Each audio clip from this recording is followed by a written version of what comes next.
नमस्कार मित्रों, corona 2.0 corona की दूसरी लहर फिर से लोगों को डरा रही है। हमारे सभी स्वास्थ्य कर्मचारी और स्वास्थ्य सेवाएं फिर से इस लड़ाई में पूरी मेहनत और ईमानदारी के साथ जुट गए हैं। मैं वैद्य अलका गुप्ता सत्वाई आयुर्वेदा के माध्यम से आप सब लोगों को ये बताने की कोशिश करूंगी कि इस लड़ाई में हम अपनी जिम्मेदारी कैसे निभा सकते हैं और आयुर्वेदिक दिनचर्या और औषधियों के माध्यम से कैसे इससे छुटकारा पा सकते हैं।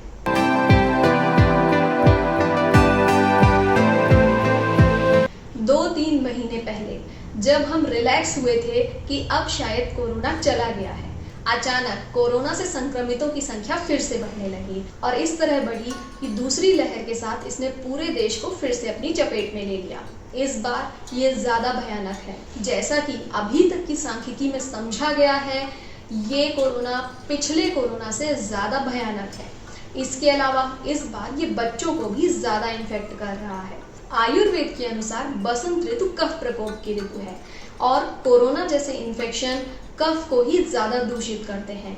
ये कई कारणों में से एक कारण यह भी है कोरोना का वसंत ऋतु में इतना ज्यादा फैलने का। इसके अलावा वैक्सीन आने के साथ और पेशेंट्स की संख्या जैसे जैसे कम हो रही थी, वैसे वैसे लोगों की जो गंभीरता थी, कोरोना के प्रति सजगता थी, वो धीरे धीरे कम होती गई, जिसमें कि मास्क पहनना, सैनिटाइजर का उपयोग करना, हैंड वॉश करना, भीड़ में न जाना, ये सारे जो रोकथाम के उपाय बताए गए थे उन सभी का पालन करना लोगों ने कम कर दिया। इसके अलावा कई महीनों के लगभग 1.5 साल के रेस्ट्रिक्शन के बाद जब लोग बाहर निकले तो उन्होंने पहले से भी ज़्यादा खान पान में गड़बड़ियाँ शुरू कर दी। डेली रूटीन की जो हमने अच्छी दिनचर्या का पालन करना शुरू किया था उसे पूरी तरीके से छोड़ दिया। ये सारे कारण हो सकते हैं कोरोना की दूसरी लहर के इतनी तेजी से और इतने भयावह रूप से फिर से आने के लिए। लेकिन कोरोना के होने का एक मुख्य रीजन होता है और वो कारण होता है लो इम्यूनिटी, रोग प्रतिरोधक क्षमता का कम होना। यदि आपकी रोग प्रतिरोधक क्षमता बहुत अच्छी है तो आपको कोरोना इन्फेक्शन होगा ही नहीं, और अगर आपको कोरोना इन्फेक्शन हो जाता है तो आपको उसके कॉम्प्लिकेशन यानी कि जो उसके उपद्रव होते हैं वो कम से कम होंगे। सिम्टम्स होते हैं जिनकी वजह से लोगों को बहुत परेशानियां होती हैं, वो कम से कम होंगे। रोग प्रतिरोधक क्षमता कम कई कारणों से हो सकती है, जैसे कि जीवन शैली से होने वाले रोग, जैसे शुगर की बीमारी डायबिटीज, या फिर बीपी की बीमारी हाइपरटेंशन, हृदय रोग, वृद्धावस्था, बालावस्था, या फिर जिन्हें कफ की बीमारियां लगातार जैसे कि एलर्जी, छींक आना, ये सब लगातार बना रहता है, उनकी इम्यूनिटी भी लो होती है। ऐसी कंडीशन में आपको कोरोना इन्फेक्शन ज़्यादा जल्दी हो सकता है। इम्यूनिटी अच्छी कैसे रखें, इसके लिए मैंने पहले 2 वीडियोस बनाए थे जिन्हें देखकर आप अपनी इम्यूनिटी को बेहतर बनाने के प्रयास कर सकते हैं। इनका लिंक मैंने डिस्क्रिप्शन बॉक्स में दे रखा है। अगर आपको कोरोना इन्फेक्शन होता है तो आपको क्या क्या लक्षण मिलते हैं? सामान्य रूप से हल्का बुखार, कमजोरी आना, छींक आना, सूखी खांसी आना, साथ में गले में दर्द होना, डायरिया यानी कि दस्त लगना, उल्टियां होना, पेट में दर्द होना, जीभ में स्वाद का पता ना चलना, इस तरह के लक्षण हो सकते हैं। इनके कई उपद्रव भी हो सकते हैं जिनके बारे में मैं बाद में बात करूंगी। अगर आपको इस समय पर ऐसे कोई भी लक्षण मिल रहे हैं तो आपको कोरोना की जांच जरूर करानी चाहिए। अगर आप सजगता से कोरोना की जांच कराते हैं तो आपको समय पर इलाज उपलब्ध हो सकता है। कोरोना की रिपोर्ट में ये जानने के लिए कि आप कोरोना पॉजिटिव है या नहीं, आपको सीटी वैल्यू देखनी चाहिए। ICMR यानी कि Indian council of medical research की जो रिसेंट गाइडलाइन है उसके अनुसार अगर सीटी वैल्यू 35 से कम है तो आपको कोरोना पॉजिटिव माना जाएगा।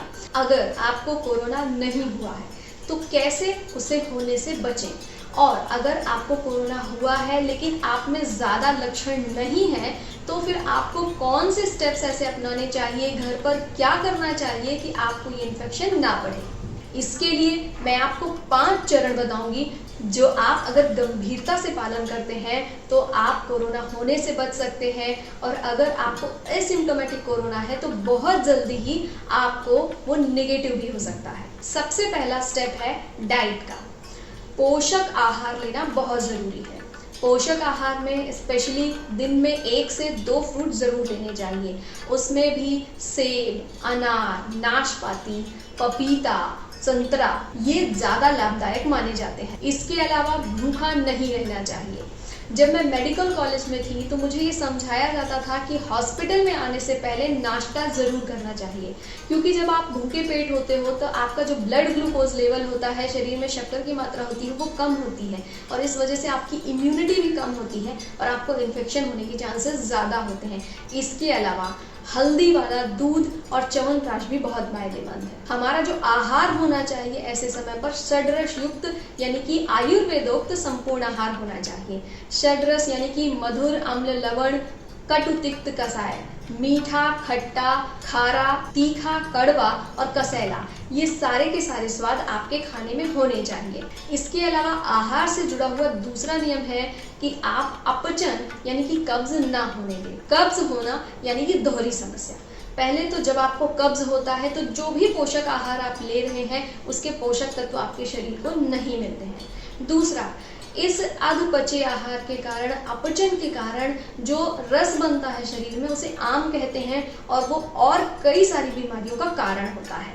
इसलिए अपचन से बचना चाहिए। अपचन कई कारणों से हो सकता है, जैसे ज़रूरत से ज़्यादा खाना खाने के कारण, ज़रूरत से ज़्यादा पानी पीने के कारण, बार बार पहले का खाना ना पचा होने पर भी खाना खाने के कारण, या फिर खाने में बहुत ज़्यादा तेल, मसाला, बहुत ज़्यादा फैटी चीज़ें या फास्ट फूड बहुत ज़्यादा लेने के कारण। कई सारी चीज़ें ऐसे भी होती हैं जो आप अगर खाते हैं तो आपकी जो डाइजेस्टिव पावर है, आपकी जो पचन शक्ति है उसको कम करते हैं, जैसे कि बासी, रूखा सूखा या फिर जो विरुद्ध आहार है ऐसा खाना खाते हैं। अगर आप आइसक्रीम बहुत लेते हैं तो ये सारी चीज़ें भी आपकी जो पचन शक्ति है उसको कमज़ोर बनाती हैं और अपचन आसानी से होने लगता है। जिस व्यक्ति को अपचन होता है उसके त्रिदोष दूषित हो जाते हैं और ऐसा व्यक्ति किसी भी इन्फेक्शन को जल्दी ग्रहण कर लेता है, मतलब कि उसे कोई भी इन्फेक्शन जल्दी हो जाता है। दूसरा चरण है व्यायाम और मानसिक स्वास्थ्य। व्यायाम बहुत ज़रूरी है क्योंकि रुके हुए पानी में ही मच्छर ज़्यादा होते हैं, इसलिए जो व्यक्ति आलसी होता है, व्यायाम नहीं करता है, उसे इन्फेक्शन ज़्यादा जल्दी होते हैं। इसलिए प्रतिदिन व्यायाम करना, विशेषतः योग और आसन प्राणायाम के द्वारा आपकी रोग प्रतिरोधक क्षमता भी बढ़ती है, जिसमें कि विशेषतः आसनों में सूर्य नमस्कार, मंडूक आसन, पवन मुक्तासन, उत्तान पादासन और जानुसिरासन अगर आप करते हैं तो बहुत फायदेमंद है। प्राणायाम में विशेषतः आपको अनुलोम विलोम प्राणायाम, कपालभाति प्राणायाम और भ्रामरी प्राणायाम करना चाहिए। ये सारे प्राणायाम आपके श्वसन संस्थान को बल देते हैं और जैसा कि हम जानते हैं कि जो कोरोना का इन्फेक्शन है ये हमारे श्वसन संस्थान पर ही सबसे पहले अटैक करता है। इसके अलावा मानसिक स्वास्थ्य का ख्याल रखना भी बहुत ज़रूरी है, क्योंकि मन के हारे हार है, मन के जीते जीत। अगर आप सकारात्मक माहौल में रहते हैं, एक केयरिंग माहौल में रहते हैं, तो आपकी जो रिकवरी होती है कोरोना से, जो आप जल्दी ठीक होते हैं। लेकिन अगर आप किसी निगेटिव एटमॉस्फेयर में हमेशा डरे हुए रहते हैं तो आपको और ज़्यादा उपद्रव, कॉम्प्लिकेशन होने की संभावना रहती है। इसलिए मन में विश्वास रखें। अगर आपके परिवार में कोरोना पेशेंट है तो आइसोलेशन यानी कि अलग करना, अलग रखना आवश्यक है, लेकिन संवेदनाहीन नहीं होना चाहिए। तीसरा है हाइजीन और रेस्ट। इसका अर्थ है कि सबसे पहले जब कोरोना आया था और हमें जो चीज़ें बताई गई थी, हमें उन्हें अभी भी गंभीरता से पालन करते रहना है, यानी कि मास्क, सैनिटाइजर, हैंड वॉश या फिर घर में अलग थलग रहना, ये सारी चीज़ें हमें अभी भी फॉलो करते रहना है। साफ सफाई का ज़्यादा ख्याल रखना है। इसके अलावा बहुत सारे लोगों में हैबिट्स होती है नाक, कान या फिर आँखें टच करने की, जिसकी वजह से जब आप कहीं बाहर होते हैं और अपनी आँखों को या कान को या नाक को टच करते हैं तो वो इन्फेक्शन आपके अंदर चला जाता है और जब तक आप घर के अंदर आते हैं, अपने हाथों को धोते हैं, तब तक वो इन्फेक्शन बहुत अंदर तक जा चुका होता है। इसलिए इन हैबिट्स से बचें। चौथा स्टेप है आयुर्वेदिक दिनचर्या और औषधियाँ। आयुर्वेद में सामान्य तौर पे भी कई ऐसे दिनचर्या के नियम बताए गए हैं जो पालन करने पर आपको कई सारे इन्फेक्शंस नहीं होते हैं, जैसे कि गंडूस यानी कि ऑयल पुलिंग। मुंह में तेल भर के उसे इस तरह से 2 से 3 मिनट रखते हैं, जिससे कि सारा का सारा जो कफ होता है आपकी नाक में, मुंह में, दांतों के पीछे या फिर आपके गले में वो बाहर निकल आता है और आप उसे थूक देते हैं, जिसके कारण आपको किसी भी तरह का इन्फेक्शन अंदर नहीं जा पाता है। ऐसे ही नस्य का मतलब है कि नाक में 2 बूंद तेल की डालना, ये भी बहुत फायदेमंद होता है। गाय का घी, तिल तेल, षडबिंदु तेल या फिर अणु तेल, इनमें से आप किसी का भी इस्तेमाल कर सकते हैं और नाक में 2 बूंद सुबह सुबह अगर आप डालते हैं तो ये आपके पूरे के पूरे जो ऊपर के उत्तरांग होते हैं उनको पोषण देता है, उनकी इम्यूनिटी बढ़ाता है। क्योंकि आयुर्वेद में कहा गया है नासा ही सिरसो द्वारम, यानी कि नाक जो है वो सिर का द्वार होता है। इसके अलावा है भाप लेना। भाप लेना भी बहुत फायदेमंद होता है, क्योंकि अगर आप भाप लेते हैं तो आपके पूरे के पूरे मुंह में जो भी इन्फेक्शंस होते हैं वो निकल जाते हैं, पिघलकर कफ जो होता है वो बाहर आ जाता है। इसके अतिरिक्त जो आयुर्वेदिक औषधियां हैं वो हम ले सकते हैं। आयुर्वेदिक काढ़ा सामान्य तौर पर जो आयुष मंत्रालय के द्वारा बताया गया है, जिसमें कि मुनक्का है, गुड़ है, सौंठ या फिर अदरक, काली मिर्च, लौंग, दालचीनी और तुलसी के पत्ते, ये काढ़ा बहुत फायदेमंद है। क्योंकि ये काढ़ा आपके शरीर की जो मेटाबॉलिज्म है, यानी कि आपके शरीर की चयापचय क्षमता को बढ़ाता है, डाइजेस्टिव फायर यानी कि पचन शक्ति को बढ़ाता है और रोग प्रतिरोधक क्षमता को बढ़ाता है। लेकिन ये शरीर में उष्णता को उत्पन्न करता है।